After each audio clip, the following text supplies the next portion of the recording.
राधे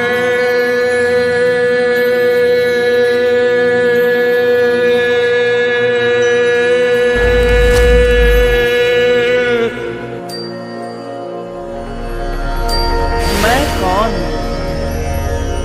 मेरा कौन।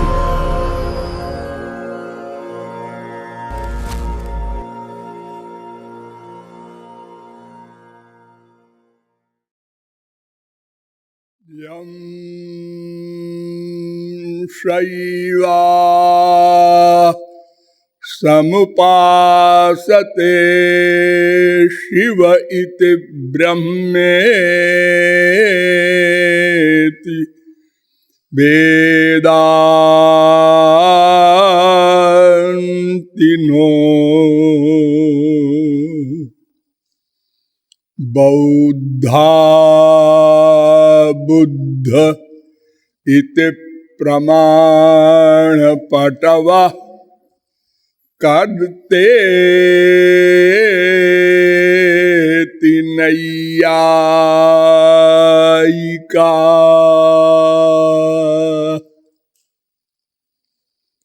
अरहन् नित्यथ जैन शासनरता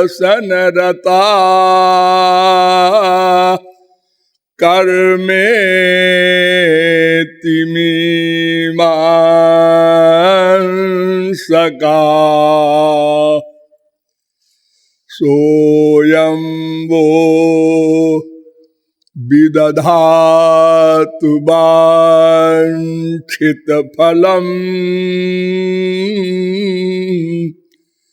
त्रैलोक्यनाथो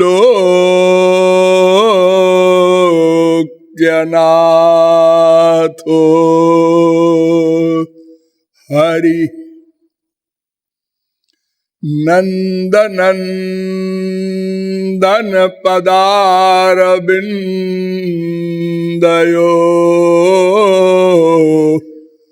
स्यन्दमान मकरन्दबिन्दवा सिन्धवा परम सौख्य संपदा नंदयन्तु हृदयं ममानिशम्।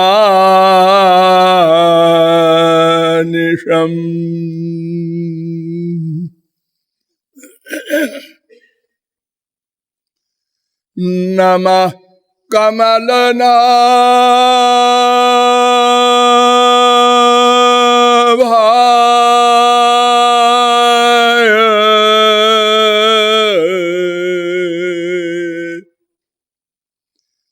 नमः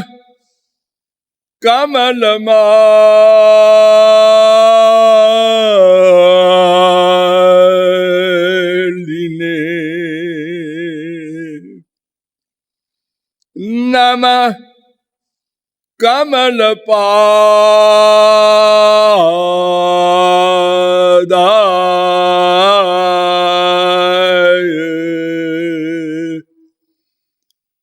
नमस्ते कमलेक्षण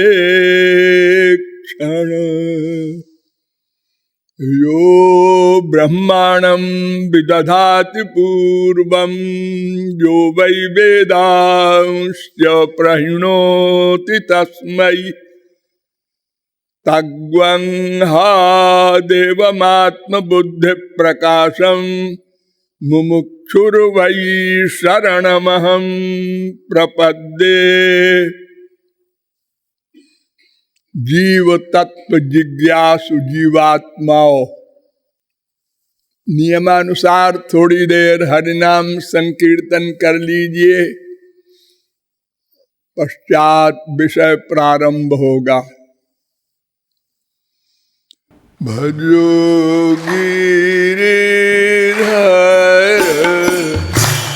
गोविंद गोपाला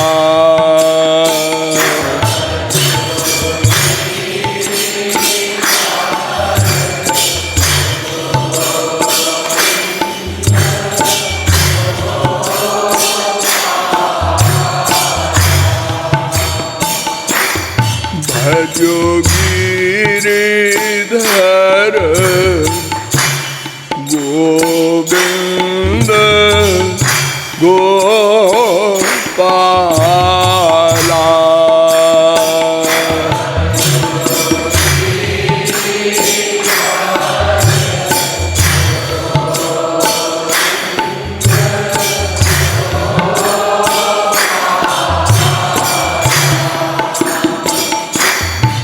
भजो गिरिधर गोविंद गोपाला।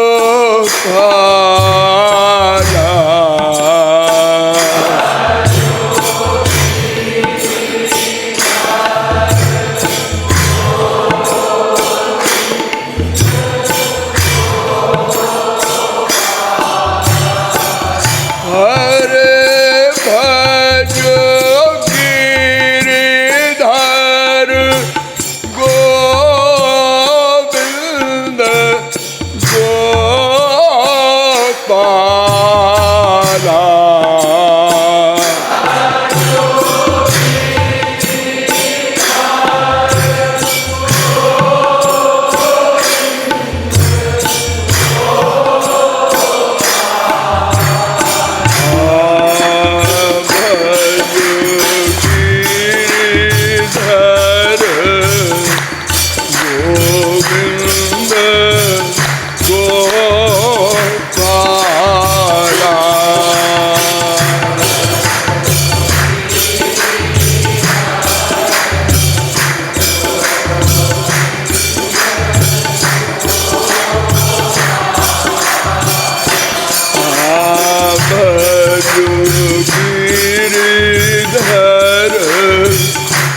गोविंद गोपाला।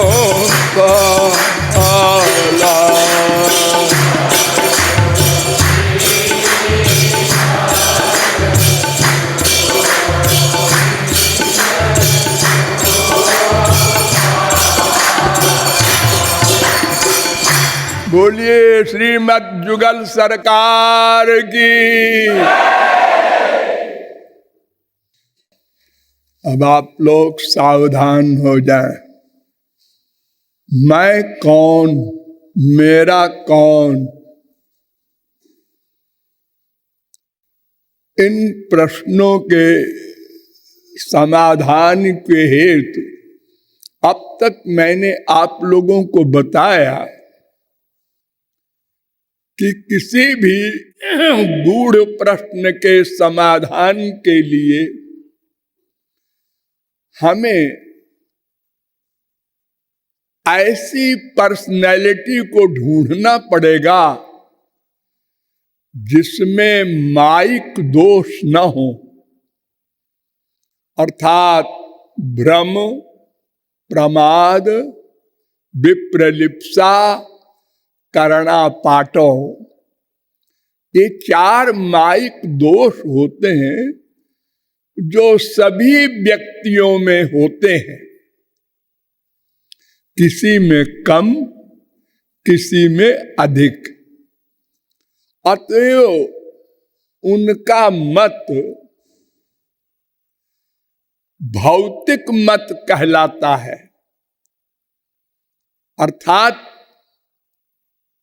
कुछ अंश में सही भी हो सकता है और अधिक अंश में गलत होता है।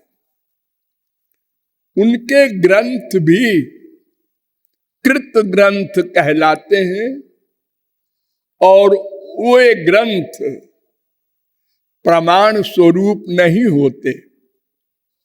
उनके कुछ अनुयायी उसको प्रमाण रूप में मानते हैं, लेकिन वो सार्वभौम मान्य, निर्विवाद मान्य प्रमाण नहीं है।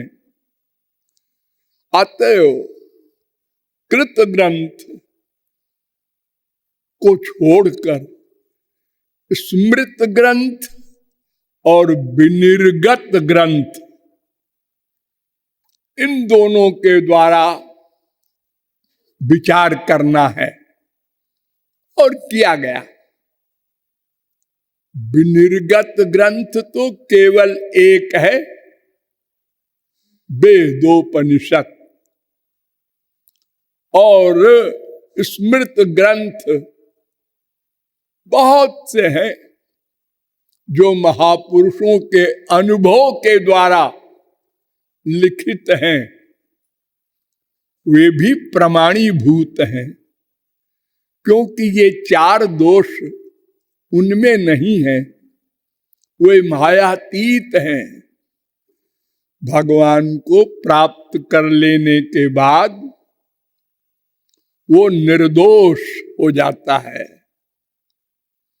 आत्माराम पूर्ण काम परम निष्काम निर्ग्रंथ हो जाता है। अतएव उसका प्रमाण विनिर्गत ग्रंथ वेद के प्रमाण के समान माना जाता है, क्योंकि उसका प्रत्येक वाक्य वेद के प्रमाण के अनुसार होता है और अनुभूत होता है। अतः हमने विचार किया, पहले वेदों के द्वारा, उपनिषदों के द्वारा, तो पता चला कि हमारे अतिरिक्त दो तत्व और हैं, एक भगवान, एक माया। और इस प्रश्न के समाधान के लिए यद्यपि हमारे विश्व में अनंत वादों का विवाद सदा से चला आ रहा है, वादों को यदि गिना जाए तो एक पुस्तक बन जाए, इतने वाद के नाम हो गए हैं। अरे और तो और, जो हमारे भारत में मान्य वैदिक वाद है, इसमें भी सैकड़ों वाद हो गए हैं और लोग आपस में लड़ते हैं। अब एक विष्णुवाद को ही ले लो, श्री कृष्ण के विषय में ही हम आपको सब सिद्धांत बता रहे हैं, वे ही सुप्रीम पावर है। लेकिन उनके विषय में भी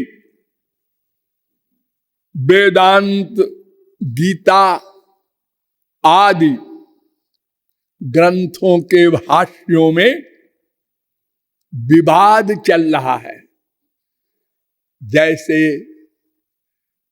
अद्वैतवाद, विशिष्टाद्वैतवाद, द्वैताद्वैतवाद, विशुद्धाद्वैतवाद, द्वैतवाद, अचिंत्य भेदाभेदवाद, और रोज बनते जाते हैं। कुछ स्वार्थी लोग भी बना देते हैं, हमारे फॉलोअर हो जाएंगे, हमारा नाम रहेगा मरने के बाद। है तो ये भौतिक, लेकिन अध्यात्मवाद में नाम लिखाने के लिए नए नए वाद बनाते हैं। लेकिन हम यद्यपि बदनाम हैं, लेकिन हम ये स्पष्ट रूप से पूछते हैं कि जब हमारे अतिरिक्त दो ही तत्व है, एक भगवान एक माया, तो फिर तीसरा वाद कैसे बन गया और क्यों बन गया? एक भगवान वाला वाद और एक माया वाला वाद। ये वाद का मतलब क्या है? हम जो चाहते हैं वो कैसे मिलेगा? मैंने बहुत बार समझाया है, हम अनंत दिव्य अनंत कालीन आनंद चाहते हैं। नेचुरल, क्योंकि हम आनंद स्वरूप भगवान के अंश हैं। यही तो हमारा लक्ष्य है। इसी के लिए तो सब बाद बन रहे हैं। तो जब दो ही तत्व बचे तो दो ही बाद हो सकते हैं। एक का नाम अध्यात्मवाद, एक का नाम भौतिकवाद। यानी एक श्री कृष्णवादी, एक मायावादी। यानी हमारा सुख श्री कृष्ण में ही है, एक बाद ये हो गया, और हमारा सुख संसार में ही है, एक बाद ये हो गया। बड़ी सीधी सी बात तो है, गधा भी समझ जाए। इसके अतिरिक्त बाद क्यों बनाए जा रहे हैं? और अगर किसी के नाम से बाद चलते हैं तो फिर भौतिकवाद में भी अनंत जीव हुए हैं, होंगे, इनके सब के बाद बन जाएंगे। और अध्यात्मवाद में भी अनंत महापुरुष हुए हैं, सब अपने अपने नाम से बाद चला दे। जैसे शंकराचार्य का बाद चल रहा है, शंकराचार्य का बाद क्यों चला रहे हो? उनके शिष्यों से पूछो। वो आदि जगत गुरु शंकराचार्य, क्या वो सृष्टि के आदि के हैं? क्या उनके गुरुजी नहीं थे? थे, हाँ। तो ये गुरुओं की परंपरा कहां से शुरू हुई? तो आप वहीं पहुंचेंगे श्री कृष्ण के पास। उन्होंने ब्रह्मा को ज्ञान दिया।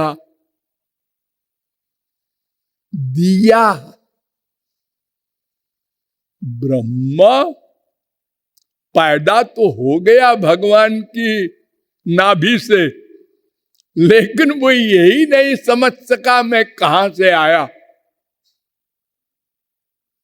उसी नाल में समाधि के द्वारा घुस गया पता लगाने को, और हजारों वर्ष पता लगाता रहा। तो ताम नाध्य गच्छत, संवत्सर सहस्रांते धिया योग विपक्वया, 3-6-38 भागवत।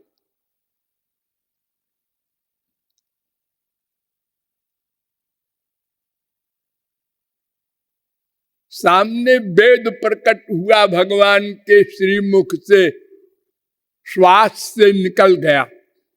लेक्चर नहीं दिया वेद का, ये सनातन शब्द हैं वेद के, प्रकट हो गए। जैसे ब्रह्मा प्रकट हुआ, ऐसे वेद प्रकट हुए। ब्रह्मा ने देखा, नहीं समझ सका।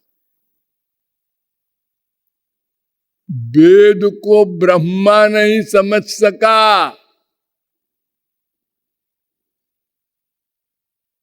और आजकल बड़े बड़े भौतिकवादी चैलेंज करते हैं, इस वेद मंत्र का यही अर्थ है। ऊट पटांग अर्थ किए जा रहे हैं अपने अपने स्वार्थ सिद्धि के लिए।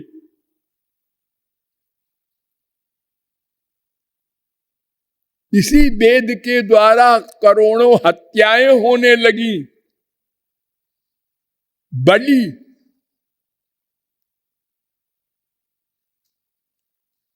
तो बुद्ध का अवतार हुआ और भगवान ने कहा वेद ओद कुछ नहीं होता। लो, वेद ही के विरुद्ध बोले भगवान स्वयं। क्यों? इसलिए कि उसी वेद को आधार मान करके लोग हिंसा करने लगे। आज भी बहुत से मंदिरों में भैंसे बकरे काटे जाते हैं, निर्जीव निरीह जीवों की हत्या होती है। इससे देवी जी, शंकर जी, गणेश जी, खोपड़ा जी खुश हो जाएंगे। अरे तुम ही तो एक दिन पशु बने थे, अगर तुम्हारे गर्दन पर कोई तलवार चलाता या चलाया होगा तो कैसा लगा होगा। इससे भगवान खुश होंगे। तो वेद के अर्थ करने वाले आजकल अपनी अपनी चित्त वृत्ति और अपने अपने लक्ष्य के अनुसार अर्थ कर रहे हैं, आगे भी करेंगे, कौन रोकेगा। तो ब्रह्मा नहीं समझ सका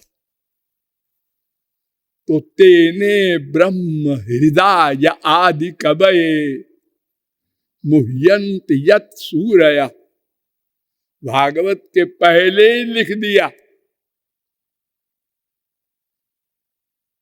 उन भगवान ने अपनी योग माया की शक्ति से ब्रह्मा को वेद ज्ञान कराया। तब ब्रह्मा ने और अपने बच्चों को वेद ज्ञान कराया। बच्चों ने अपने बच्चों को, बच्चों ने अपने बच्चों को, और इस प्रकार कराते कराते कराते कराते कलयुग आया। तो इसमें शंकराचार्य को कराया गोविंदाचार्य ने, फिर शंकराचार्य ने अपने शिष्यों को कराया। तो शंकराचार्य के अनुयायी क्यों कहते हो हमें? तुम वही बोलो ना, हम भगवान श्री कृष्ण के अनुयायी हैं। ये निर्गुण निराकार ब्रह्म का स्वरूप श्री कृष्ण का ही तो है, कि और कोई बन गया निर्गुण निराकार ब्रह्म। ये ज्ञान मार्ग माने क्या? भगवान का भक्त, और भक्ति मार्ग वाले का नाम भी भगवान का भक्त। मैंने आपको बताया था ना, भगवान के दो रूप हैं, एक निराकार एक साकार। अरे आपके दो रूप हैं भगवान की, छोड़िए। एक आप निराकार है जो मां के पेट में आ जाते हैं शरीर में, और इस शरीर से फिर चले जाते हैं। उसी को आप लोग कहते हैं वो चला गया, वो मर गया। तो ये जो मैं है जिसके बारे में हम इतनी बड़ी विवेचना कर रहे हैं, ये निराकार ही तो है, लेकिन साकार शरीर धारण करके, और वो भी एक दो नहीं 84 लाख प्रकार के, जलचर भेद, भूचर, खेचर, उद्भिज, स्वेदज, अंडज, जरायुज। देखो कितने विचित्र विचित्र शरीर वाले जीव है। निराकार है सब, वो साकार शरीर धारण किए हैं। तो भगवान के बारे में कुछ लोग कहते हैं, अरे भगवान तो बस निराकार है, रह सकता है, वो साकार हो ही नहीं सकता बेचारा। यानी हम तो हो सकते हैं, भगवान नहीं हो सकता। ये संसार साकार है ना, हाँ, ये भगवान ने मुस्कुरा के बनाया है, और खुद नहीं हो सकते साकार। ये जो संसार आप देख रहे हैं, ये सबसे पहले क्या था? आकाश। आकाश माने नथिंग, कुछ नहीं को आकाश कहते हैं। देखो हमारे दोनों हाथों के बीच में क्या है? कुछ नहीं, वही आकाश है। ये मकान के अंदर आकाश है, आप लोग आकाश में तो चलते हैं, बैठते हैं, वरना मर जाए। ये निराकार है आकाश, हाँ, उससे निराकार वायु पैदा हुआ। हाँ, हवा को कोई देख सकता है? नहीं। और फिर निराकार वायु से अग्नि पैदा हुआ, वो साकार हो गया।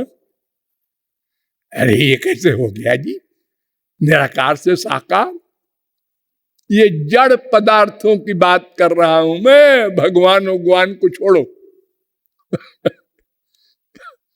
तो भगवान के दो स्वरूपों में एक स्वरूप के भक्त को ज्ञानी कहते हैं, एक स्वरूप के भक्त को भक्त कहते हैं। शंकराचार्य ने भी यही कहा है, कोई कृपालु नई बात नहीं कह रहे हैं, सुन लो। मूर्तं चैवा मूर्तम द्वे एव ब्रह्मणो रूपे। ब्रह्म के दो रूप हैं, एक मूर्त मन साकार और एक अमूर्त निराकार। मूर्तं चैवा मूर्तम द्वे एव ब्रह्मणो रूपे इत्युपनिषत् तयोर्वा द्वौ भक्तौ। ये शब्द क्या लिखा है? भक्त। ये दो भक्त होते हैं भगवान के। भगवदुपदिष्टौ, ये वेदों में कहा गया है, भगवान ने स्वयं कहा है, मेरे दो भक्त होते हैं, निराकार के और साकार के। तो निराकार का जो भक्त है उसी को हम ज्ञानी बोल देते हैं। लड़ने की बात नहीं है, अरे वो भक्त है हमारे प्रभु का, लेकिन भोला भक्त है। भोला, देखो हमारे संसार में दो भाई होते हैं, छोटे छोटे, 4-4 साल के। जब लड़ते हैं तो एक दूसरे को गाली देते हैं, माँ की, बाप की। तो माँ बाप सुन के हंसते हैं, देखो देखो देखो ये रमेश दिनेश को क्या कह रहा है, बच्चा है, बच्चा है, भोला है, भोला है। माँ को गाली दे रहा है। वो गाली कहां से सूखा, उसने पड़ोस में सीख दिया होगा, या उसके बाप ने कभी दिया होगा किसी को, या उसके बड़े भाई ने दिया होगा, उससे उसने याद कर लिया कि जब गुस्सा आता है तो ऐसे बोलते हैं लोग। सबकी आदत होती है कुछ न कुछ बोलने की। हमारी भी आदत है, कोई बदतमीजी करता है तो कहते हैं गधा। ये भी एक गाली है। गधा सबसे अधिक मूर्ख होता है ना। और कोई गंदी गंदी गाली याद कर लेता है बचपन में, तो वो गंदी गंदी गाली देता है। तो ऐसे ही लड़ते हैं लोग हमारे संसार में, भोले भाले लोग। तो भगवान का उपासक दोनों, ज्ञानी और भक्त, तो दोनों का एक संप्रदाय है, श्री कृष्ण संप्रदाय। उनके द्वारा ज्ञान मिला ब्रह्मा को, ब्रह्मा से फिर मनु को। मनु हमारे सबसे पुरखे जो कहलाते हैं, वे मनु के लड़के हैं हम लोग। मनुष्य, मानव, मनुज।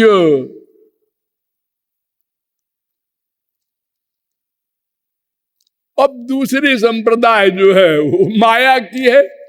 माया को भूत भी कहते हैं, पंच महाभूत। पृथ्वी, जल, तेज, वायु, आकाश, ये 5 उत्पन्न हुए हैं माया से। फिर इनसे तमाम सब कुछ उत्पन्न हुआ। इतना शरीर जो आप लोग देख देख के विभोर होते हैं, ये इसी मिट्टी से बना है। क्या कमाल है, ये मिट्टी, हाँ यही मिट्टी। और आप लोग बोलते भी हैं कहाँ गए थे आज, हम इतना फोन कर करके हैरान हो गए, वो पड़ोसी मर गए थे, उनकी मिट्टी में गए थे। अरे वो मिट्टी है। कल तक तो अरे वो भीड़ होती थी पीएम के देखने के लिए, अब आज वो मिट्टी हो गया। हाँ, ये किसने बना दिया ऐसा सुंदर शरीर, इतनी सारी उसमें चीजें। ललाट में बाल नहीं आएंगे, गाल में पुरुषों के आएंगे, स्त्रियों के नहीं आएंगे। वाह वाह वाह, क्या कमाल है। इतने शरीर के अंग बना दिए, बनाने वाला कोई नहीं। लोग कहते हैं नेचर ने बना दिए। नेचर ने, तुम्हारा नेचर बड़ा सर्वज्ञ है जी, बड़ा काबिल है। हमारे भगवान का ही पर्यायवाची शब्द होगा तो हम तो ठीक है, हम रामाय कृष्णाय नमः कहते हैं, नेचराय नमः भी कहा करेंगे। और अगर वो नेचर जड़ है तो फिर अपने आप कैसे इतना बड़ा कमाल हो गया। ये बाहर की मिट्टी हम देखते हैं, हाँ, कहीं किसी ने देखा है इस मिट्टी को शरीर बनते?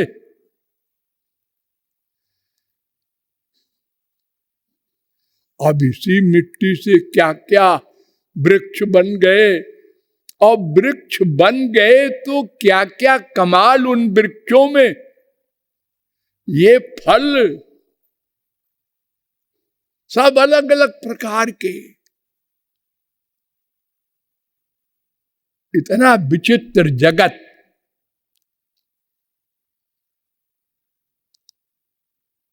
ये भगवान ने हमारे लिए बनाया,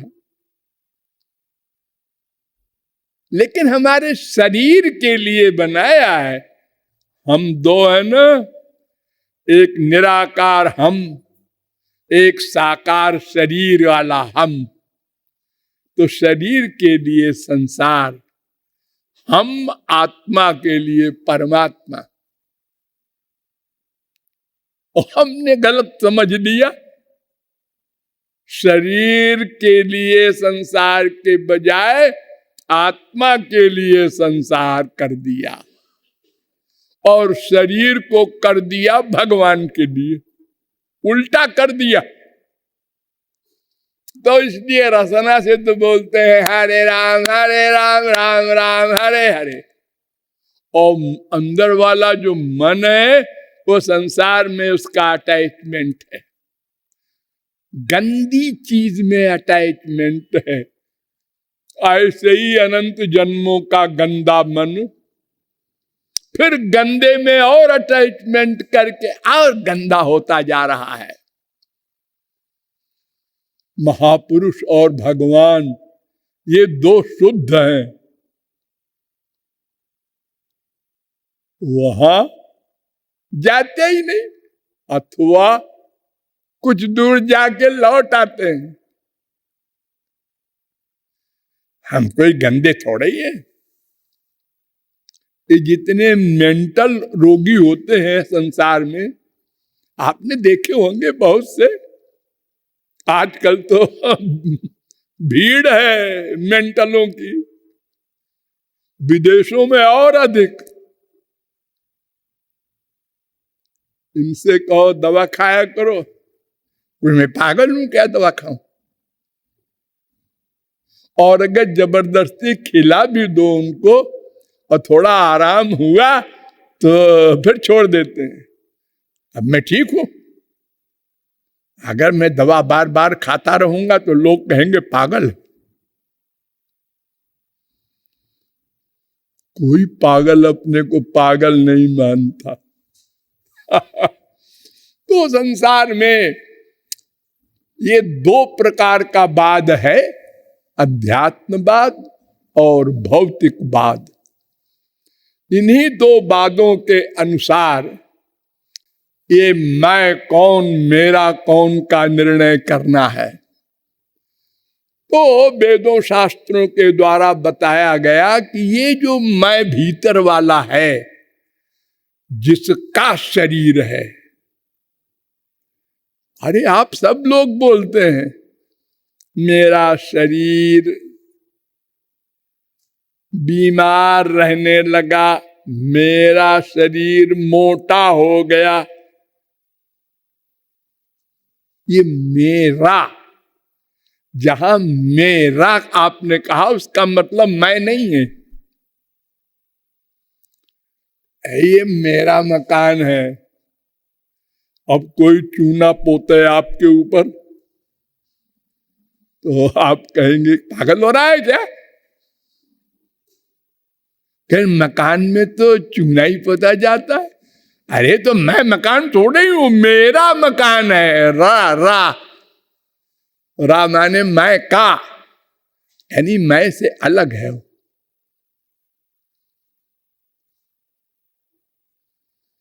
सब यही शब्द बोलते हैं मेरा मेरा मेरा। जहां तक मेरा बोल रहे हैं वो मैं नहीं है। तदर्थ आपको शास्त्रों वेदों के द्वारा बताया गया कि इस मैं का नाम जीव है। वेदों में शास्त्रों में क्यों? इसलिए कि ये स्वयं जीवित है और शरीर को भी जीवित रखता है, इसलिए इसका नाम जीव रखा गया। और ये भगवान का अंश है, उनकी शक्ति है, उनसे भेदा भेद संबंध है इसका।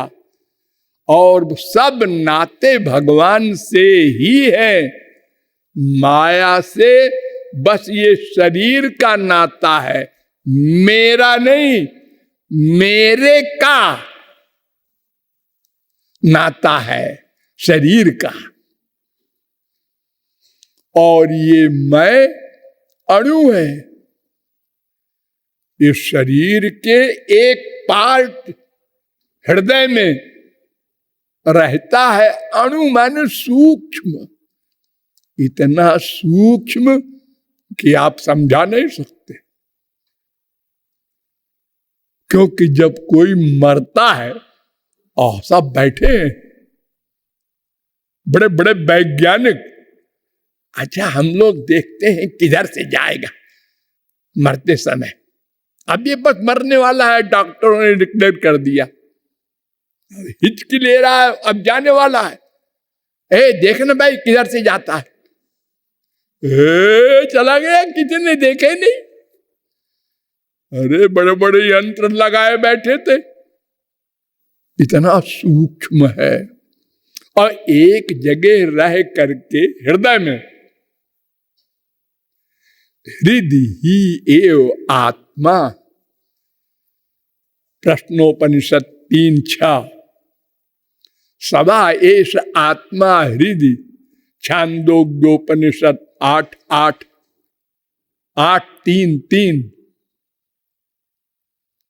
हृदय में रह करके, अभ्युपगमात हृदय ही वेदांत कहता है, वो हृदय में है, वही जहां वो है मेरा भगवान। एको देव सर्वभूतेषु गूढ़ सर्वव्यापी सर्वभूतांतरात्मा, द्वासुपर्णा सयुजा सकाया, वो अंदर है बैठा हुआ। ये मैं के बिल्कुल पास वो पावर देता रहता है। वो पावर देना बंद करे तो मैं जीरो हो जाए। मैंने केनोपनिषद के द्वारा समझाया था आप लोगों को, भूले न होंगे।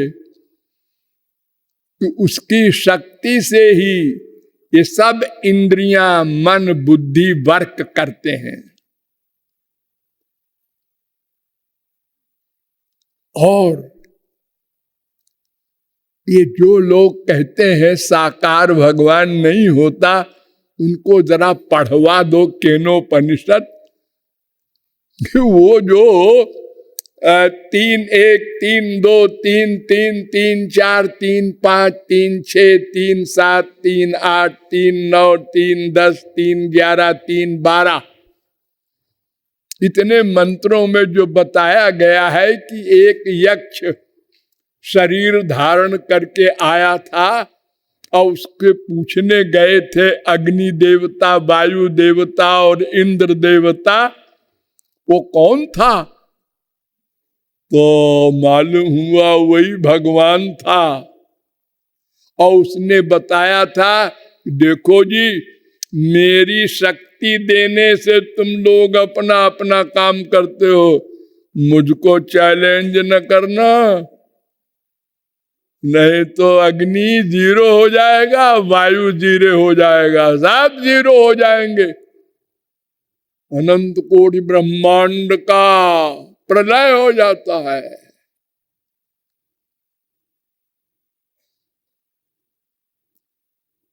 और ये शंकराचार्य ने भी लिख दिया 4:1 मंत्र में, सा ब्रह्मेति होवाच।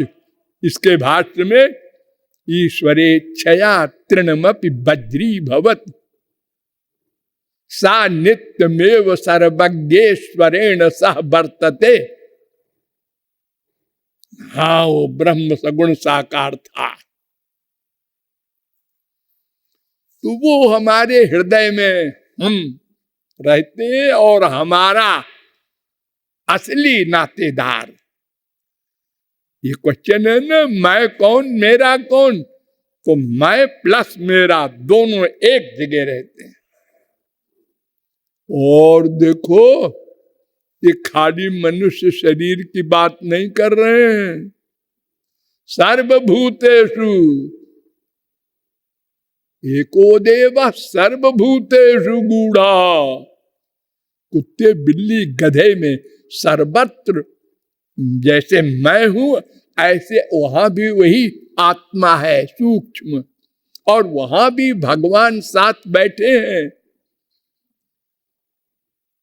कुत्ते में भी, हाँ, गधे में भी, हाँ, सुअर में भी, हाँ।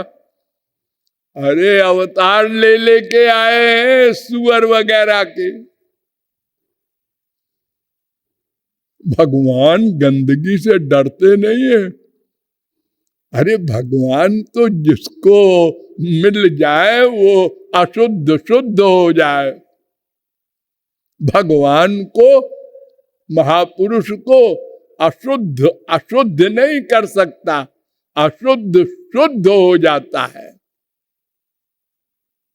करंट अगर किसी तार में है बिजली का, आप छूते हैं, आपके शरीर में आ गया।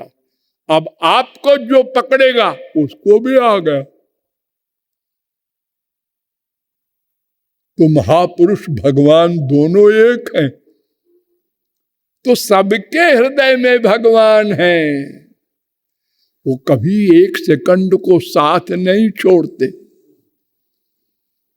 श्वेताश्वतरोपनिषद 6:11, गोपाल तापनीयोपनिषद में भी ये मंत्र है 18।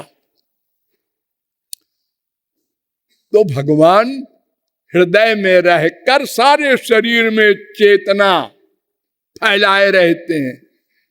आलोमभ्य आनखेभ्य, छांदोग्योपनिषद वेद कह रहा है 8:8:1। कौशितकी उपनिषद ने भी कहा गया आलोमभ्य आनखेभ्य 4:19। और ये मैं खाली ज्ञान स्वरूप नहीं है, ज्ञाता है। ज्ञोत एव 2:3:19 वेदांत।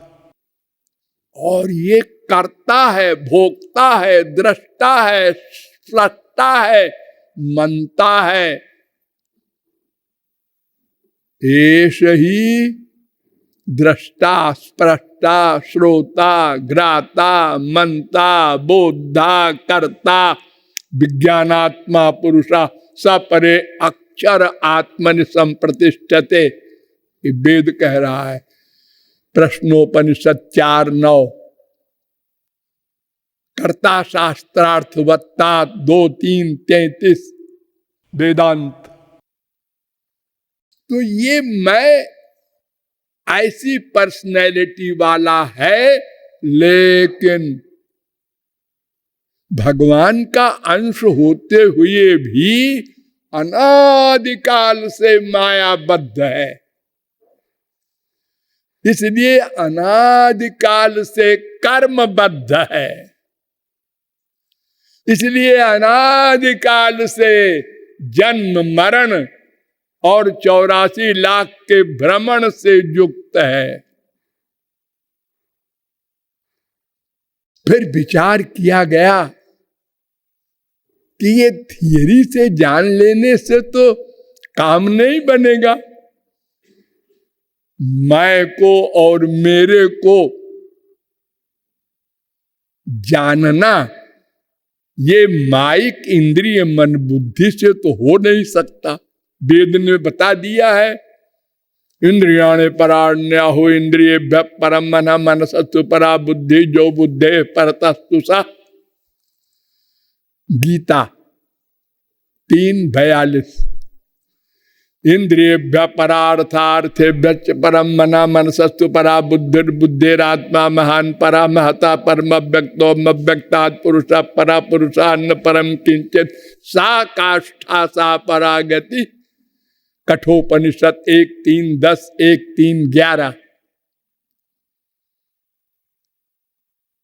तो फिर वेदों ने कहा कि हाँ ठीक है, कोई नहीं जान सकता, ये तो ठीक है, लेकिन उसको जाना है अनंत जीवों ने।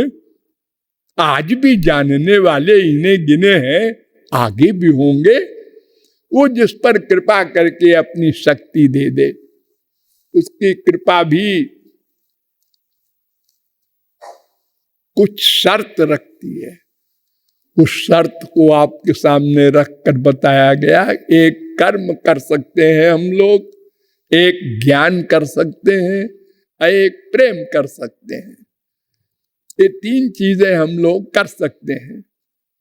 तो कर्म धर्म जो वेद बता रहा है, वो अगर हम करें विधिवत, तो नश्वर स्वर्ग मिलता है। तो हमारा लक्ष्य नहीं प्राप्त हो सका, माया निवृत्ति या भगवत प्राप्ति।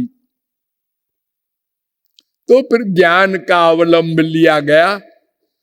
उसमें भी अधिकारित्व इतना बड़ा है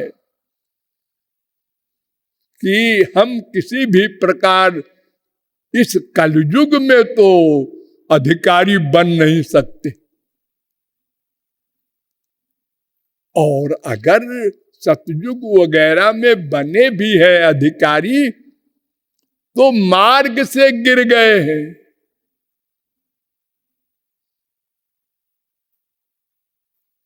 अंतिम चोटी पर पहुंचकर भी गिर गए हैं।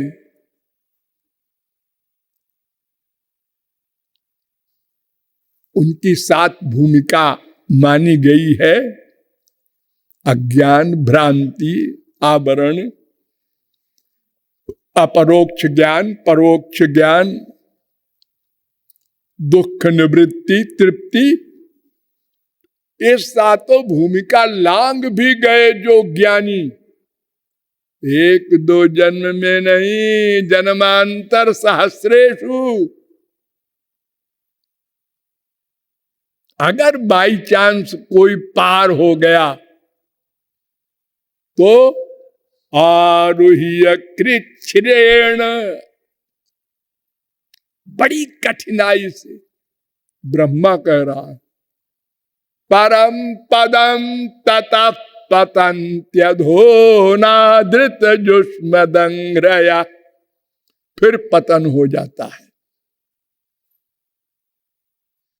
10:2:32 भागवत। अरे जड़ भरत शरीर का ज्ञानी, जरा सी दया आ गई। लो, दया कोई बुरी चीज है? एक हिरनी शेर के दहाड़ के डर से भागी और नदी में कूद गई जान बचाने को। वो गर्भिणी थी, उसका बच्चा पानी में गिर गया। वहीं पर नहा रहे थे भरत जी, दया आ गई कि ये मर जाएगा बेचारा। उन्होंने पकड़ लिया उसको। अब हिरणी तो भाग गई। मनुष्य को सबसे प्रिय तो अपनी आत्मा है। बीबी या पति या बच्चे भाड़ में जाए, सबसे प्रिय तो अपने को बचाएगा। कोई भी स्त्री पति बाप बेटे प्यार करने जा रहे हो, बहुत दिनों बाद मिले हो और व्याकुल हो के बिल्कुल हाथ दोनों का चिपटाने को पास में आ गया, एक रबड़ का सांप डाल दो बीच में, वो अलग भागेगी, वो अलग भागेगा। भाड़ में जाए प्यार हो, बीबी हो, बेटा हो, बाप।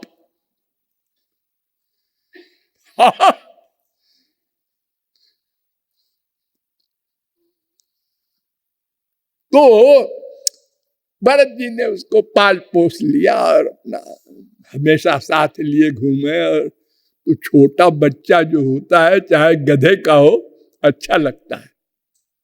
उसकी हरकतें अच्छी लगती हैं, भोलेपन की।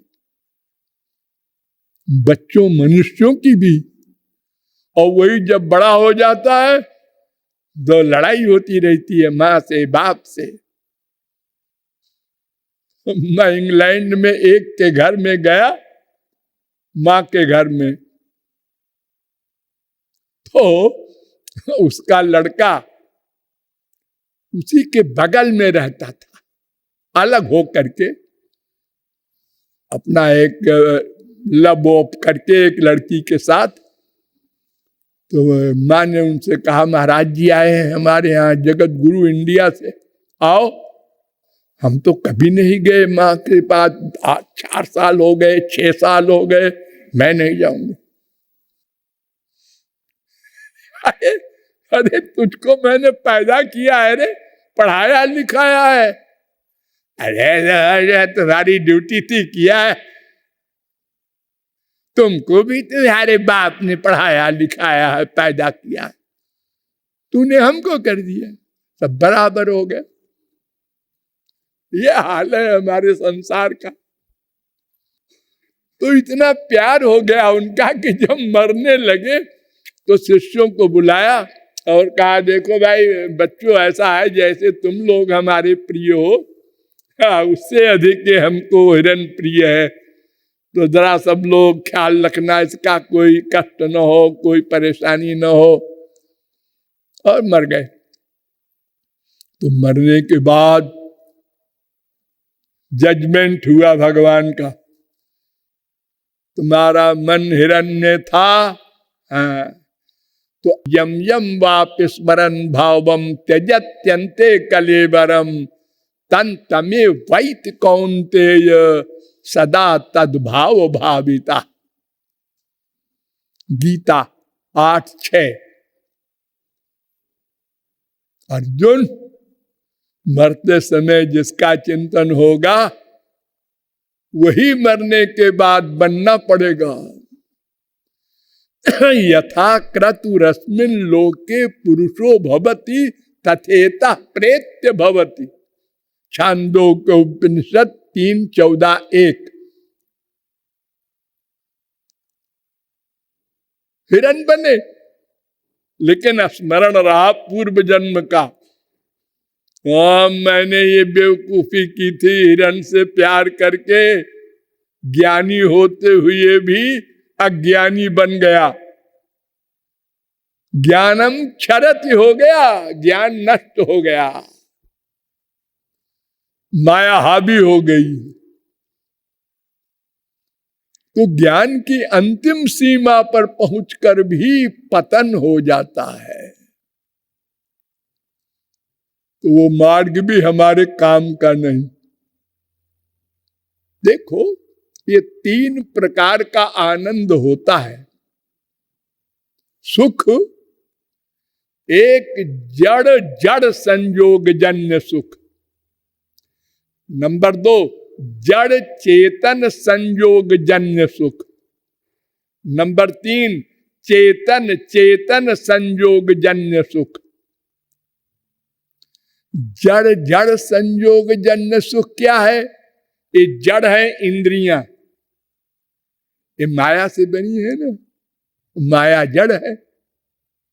तो इन इंद्रियों का जड़ संसार से जो प्यार हो और जो सुख मिले उससे, संसार को देखने से, संसार के शब्द सुनने से, संसार के सूंघने से, संसार का सामान खाने से, ये जो 5 इंद्रियों का सुख मिलता है हमको रोज, इसमें भी बहुत स्तर है। हमने तो साहब बहुत गरीब है, कभी रसगुल्ला खाया नहीं, गुड़ खाते रहे जिंदगी भर। ऐसे भी गरीब है हमारे देश में। और सब बड़ी बड़ी दुनिया की चीजें खा लेने वाले कहते हैं अजी सुनते हैं स्वर्ग में अमृत है, वो कैसा होता होगा? वो मिलता अगर अमृत,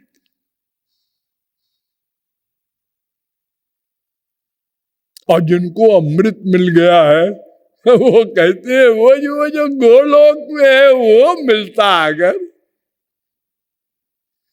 यानी स्वर्ग तक जितने पदार्थों के सुख है वो जड़ जड़ संयोग जन्य सुख है। जड़ इंद्रियां, जड़ संसार, उसका संयोग। देखने से सुख मिला, ये सुंदर है। सुनने से सुख मिला,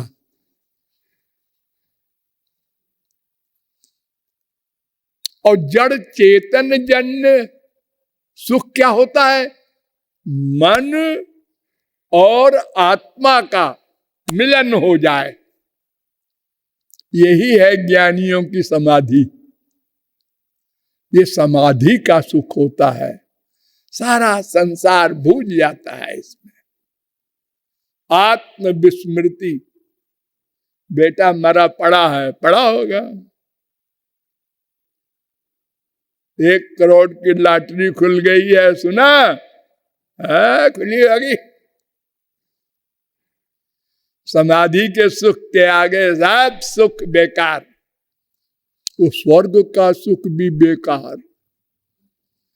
इतना बड़ा सुख होता है वो समाधि का सुख जिसको मिलता है आत्मा का, वो कहता है बस बस बस बस और कुछ नहीं चाहिए, हो गया, भगवत प्राप्ति हो गई। धोखे में आ जाता है।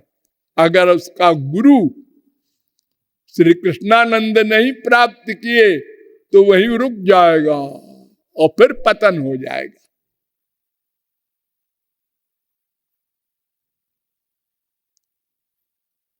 और दिव्य मन से दिव्य श्री कृष्ण का जो आनंद है, आत्मा का नहीं, परमात्मा का। और ये प्राकृत मन से नहीं, दिव्य मन से। 2 शर्त। ये जो ज्ञानियों को आनंद मिल रहा है तो प्राकृत मन का है ना। तो क्यों जी, ये भक्तों का भी तो मन प्राकृत होता है। हाँ, लेकिन ध्यान दो, लेकिन अंतःकरण शुद्धि के बाद श्री कृष्ण अपनी स्वरूप शक्ति से भक्त के मन को दिव्य शक्ति देकर दिव्य बना देते हैं। तो क्यों जी ज्ञानियों को निराकार ब्रह्म अपनी शक्ति नहीं देता। निराकार ब्रह्म कुछ नहीं करता, वो तो एक पर्सनैलिटी है, इसलिए वो बेचारा वहीं रुका पड़ा है आत्मानंद में, ब्रह्मानंद नहीं पा सकता। पृथ्वी को लांग गया, जल को लांग गया, तेज को लांग गया, वायु को लांग गया, आकाश को भी लांग गया, इसके आगे अहंकार उसको भी लांग गया। ये मैं, ध्याता, ध्येय, ध्यान, ये तीन होता है ना। ध्यान करने वाला मन ध्यान कर रहा है ब्रह्म का, और जो ध्यान कर रहा है वो, ये तीनों खत्म हो गए। जब मैं खत्म हुआ तो ध्याता, ध्येय और ध्यान भी खत्म हो गया, तब वो आत्म विस्मृत हो गया। आत्म विस्मृति ही समाधि। मंडल ब्राह्मणोपनिषद 1:10 समाधि हो गई, आत्म विस्मृति। अब इसके आगे है महान, महत तत्व, उसके आगे है प्रकृति। ये दो को लांघ जाए तब भगवत प्राप्ति का आनंद मिलेगा। वो बिना भगवत कृपा के कोई नहीं लांघ सकता। उसके लिए ज्ञानियों को भक्ति करनी पड़ती है। सब ज्ञानियों ने भक्ति की, सगुण साकार की, क्योंकि निर्गुण निराकार ब्रह्म कृपा नहीं करता, कुछ नहीं करता हो। ये सृष्टि भी सगुण साकार भगवान करता है, और अवतार भी वही लेता है, और कृपा भी वही करता है। उसी में तो गुण है सब ये कृपा आदि के। तो वो कृपा करने वाला भक्त को दिव्य मन बना देता है, इसलिए उस दिव्य मन से दिव्य भगवान का आनंद प्राप्त करता है।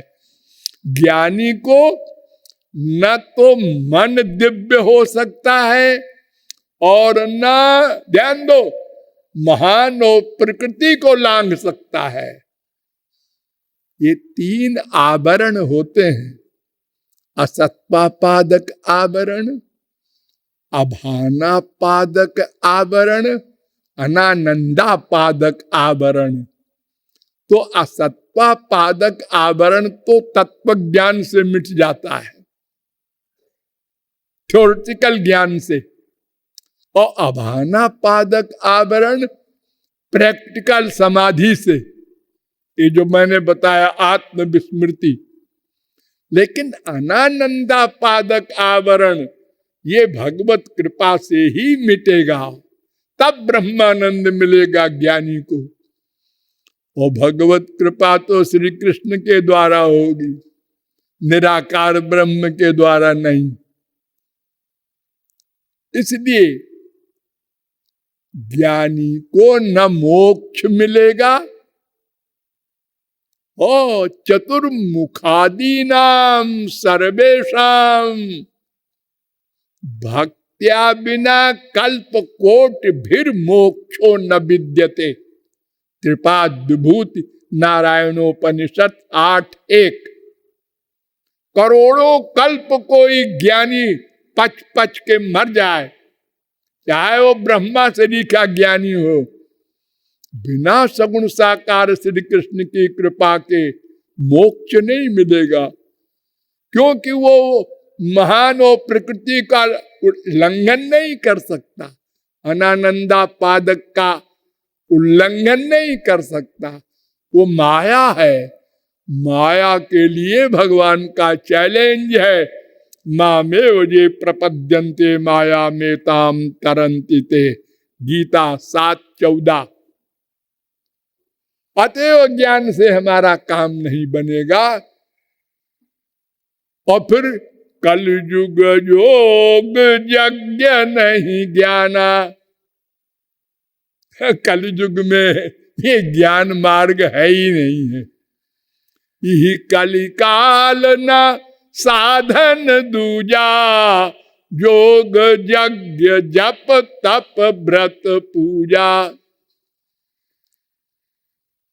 रामचंद्र के भजन बिनु जो चाह पद निर्वाण, ज्ञानवंत अपि सो नर पशु, बिनु पूछ विषान।